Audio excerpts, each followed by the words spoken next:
Because if I push this button, the cops will be here in point 0.2 seconds.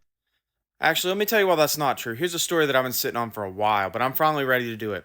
I used to work at a lock shop downtown, and we used to see everybody.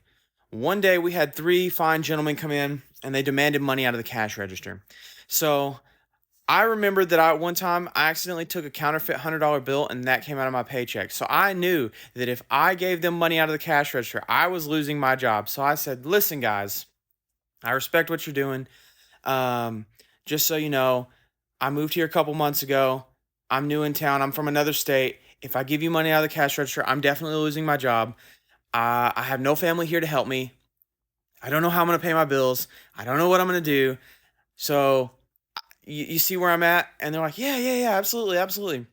No, man, we totally respect that, actually. I was like, yeah, thank you. No, seriously, thank you for respecting that. And they're like, "Yeah, dude, if you'd been here longer than 2 months, it's would have been a way different story than you." And I was like, "Actually, no, thank you."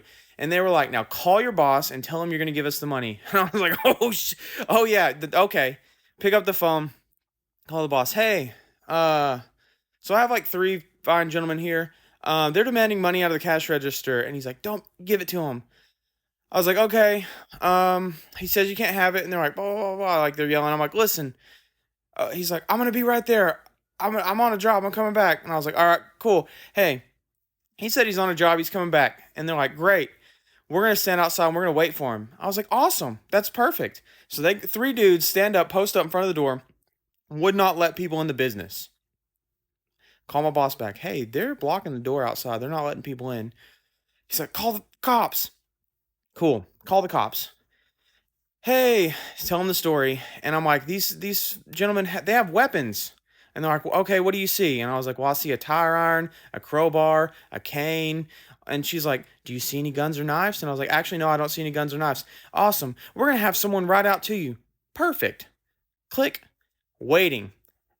Hours go by. Like 2 hours go by, and they come back in. "Hey, where's your guy?" I'm like, "Got called out on another job. He's gonna be here shortly." And they're like, "All right, we're gonna wait on him. Bet." Call him back. He's like, "I don't know. Call the cops again."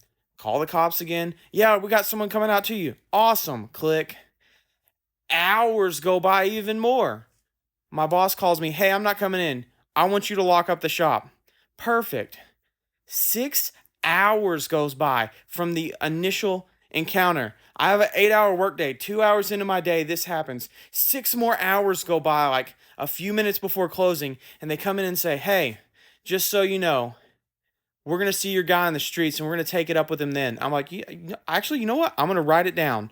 See you in the streets, take it up with you then." I'm going to put this on his desk. He's going to see it first thing in the morning. First thing in the morning, he's going to see this guy's. I'm like, "Word, word, we're going to see your boy in the streets." I was like, "You guys have a wonderful day." And then I went home. It was a Friday. I applied for every job on the internet. And then a week later, I got a different job.